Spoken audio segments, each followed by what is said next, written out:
Bismillahirrahmanirrahim. Assalamualaikum warahmatullahi wabarakatuh. Saya Saradaya Istiqomah dari kelas 4A akan mempresentasikan tentang kepemimpinan perempuan dalam perspektif hadis. Sebelumnya, saya bacakan terlebih dahulu hadisnya. Bismillahirrahmanirrahim. Haddatsana Utsman bin Al-Haisam, haddatsana Aufun an Hasan an Abi Bakrah qala laqad nafa'ani Allah bi kalimatin sami'tuha min Rasulillah sallallahu alaihi wasallam ayyamal jamal ba'da ma kittu an alhaqu bi ashabil jamal wa uqatila ma'ahum qala lamma balagha Rasulullah sallallahu alaihi wasallam anna ahlal farisa qad mallaku alaihim bi'al kisra qala lan yufliha qaumun walau amruhum imratan. Nah, artinya dari Utsman bin Hisam, dari Auf, dari Hasan, dari Abi Waqqah berkata, Allah memberikan manfaat kepadaku dengan sebuah kalimat yang aku dengar dari Rasulullah Shallallahu Alaihi Wasallam pada hari menjelang perang Jamal. Setelah aku hampir membenarkan mereka, Ashabul Jamal, dan berperang bersama mereka. Ketika sampai kabar kepada Rasulullah Shallallahu Alaihi Wasallam bahwa bangsa Persia mengangkat putri Kisra sebagai pemimpin, beliau bersabda, tidak akan beruntung suatu kaum yang menyerahkan urusan kepada wanita. Hadis riwayat Al-Bukhari. Nah, hadis ini diriwayatkan oleh Imam Al-Bukhari, salah satunya dalam Kitabul Fitan, bagian pembahasan tentang konflik atau fitnah. Selain diriwayatkan dalam Sahih Al-Bukhari, hadis ini juga diriwayatkan dalam Musnad Ahmad bin Hanbal, Sunan At-Tirmizi, Musnad At-Tabrani, juga Sunan An-Nasa'i. Nah, Imam Al-Bukhari meriwayatkan hadis tersebut dari jalur Utsman bin Haitham yang bersambung sampai sahabat Abu Bakrah yang bernama asli Nafi' bin Al-Harith. Ada juga jalur periwayatan yang dimuat oleh Imam Ahmad bin Hanbal dari Muhammad bin Al-Musannad. Untuk redaksi matan hadis merujuk pada Abu Bakrah. Secara status hadisnya sendiri, para ulama menyemangati bahwa ia berkualitas sahih. Selanjutnya yaitu penjelasan hadis.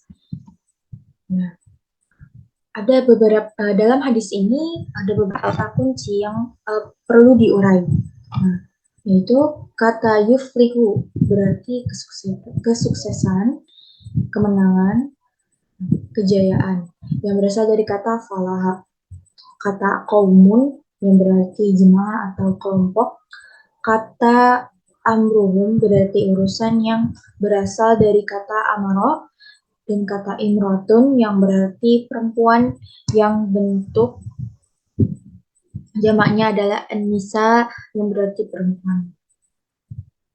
Nah, penggalan hadis laqad nafa'ani Allah bi kalimatin sami'tuha bermakna memberikan hikmah kepadaku pada saat perang Jamal, unta, dengan ucapan yang telah aku dengar dari Rasulullah Shallallahu Alaihi Wasallam. Kata ayam menurut gramatika bahasa Arab berdistribusi secara semantik dengan verbal nafa'ani, bukan dengan verbal sami'tuha. Secara ini ia telah mendengar hal itu sebelum peristiwa perang unta. Nah, redaksi ba'dama kidbu an al-haqqa bi ashabil jamal, sesudah hampir saja aku mengikuti pasukan Aisyah radhiyallahu anha, dan yang dimaksud ashab al-jamal dalam hadis ini adalah bala tentara Aisyah radhiyallahu anha. Menurut Ibnu Amali, kata farisan dalam redaksi lamma balagha Rasulullah sallallahu alaihi wasallam lam anna ahlal farisa adalah isim yang ditasrif. Namun sebenarnya isim ini tidak bisa ditasrif. Sedangkan menurut Al-Kirmani kata ini ditunjukkan untuk orang-orang Iran dan negaranya. Nah, maksud kalimat lamma balagha adalah Abu Bakrah. Nah, frase tersebut adalah interpretasi atas frase bikalimatin. Nah, di sini terjadi gejala bahasa yang namanya itlaq atau deduksi. Kalimah adalah kata yang menunjukkan arti pembicaraan yang panjang. Mereka dipimpin oleh bintu Kisra. Nah, Dalam riwayat Humaid disebutkan lama halaqa Kisra qala an-nabiyyu, yang artinya ketika Kisra Persia meninggal dunia, Rasulullah Shallallahu Alaihi Wasallam bersabda, siapa yang menggantikannya? Mereka menjawab, anak perempuannya. Yang dimaksud dengan bintu Kisra adalah Burawan binti Syairawai bin Kisra bin Barwais. Dalam riwayat At-Tirmizi dan An-Nasai dari jalur Humaid bin Al-Tawalil dari Al-Hasan dari Abu Bakrah dengan redaksi Asomania Allah bi syai'in sami'tuhu min Rasulullah sallallahu alaihi wasallam. Kemudian disebutkan falamma qadimat Aisyah zakartu zalika fa'asomani Allahu. Amr bin Syubah meriwayatkan dari Mubarak bin Udolah dari Al-Hasan bahwa Aisyah radhiyallahu anha diutus kepada Abu Bakar dan Abu Bakrah berkata, engkau adalah seorang ibu dan sesungguhnya kebenaranmu agung. Namun saya mendengar Rasulullah SAW bersabda, tidak sukses suatu kaum atau masyarakat yang menyerahkan untuk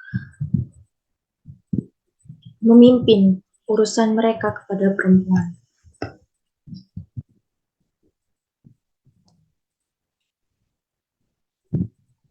Selanjutnya itu adalah pendapat para ulama. Mayoritas ulama memahami hadis tersebut secara tekstual.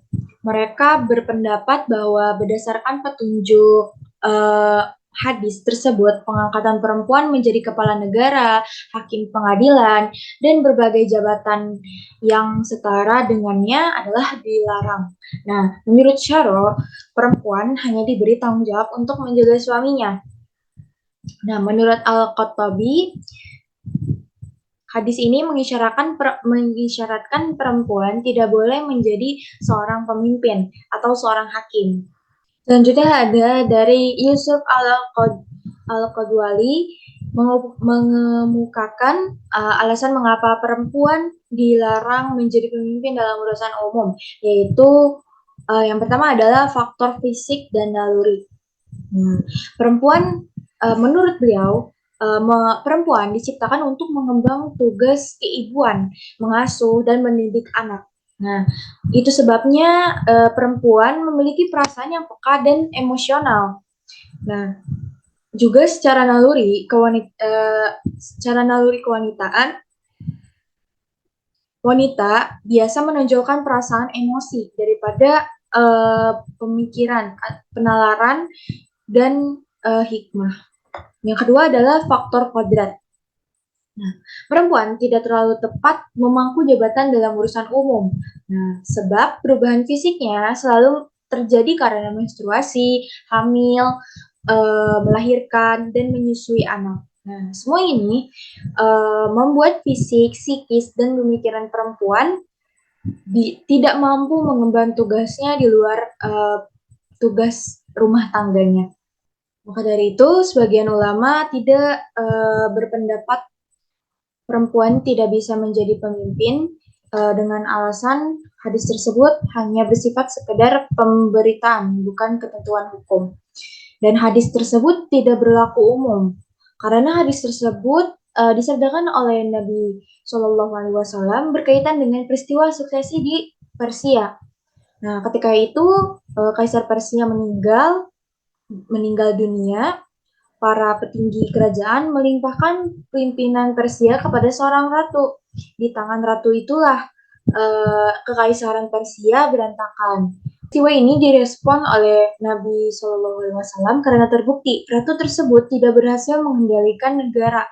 Hadis itu tidak hanya berhenti di situ, ia juga tidak mengandung penegasan melarang seluruh perempuan menjadi pemimpin masyarakat. Nah, kemudian At-Tabari mempertegas bahwa walaupun hadis tersebut digunakan sebagai dasar hukum, tapi itu hanya menyangkut satu masalah khusus, yaitu perempuan tidak boleh memegang pucuk pimpinan tertinggi negara. Perempuan tidak bisa menjadi khalifah, tapi selain itu bisa.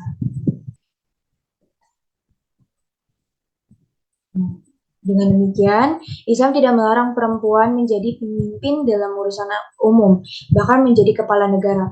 Yang penting dia mampu melaksanakan tanggung jawab tersebut, tapi dengan catatan jika tidak ada laki-laki yang sanggup mengemban jabatan tersebut.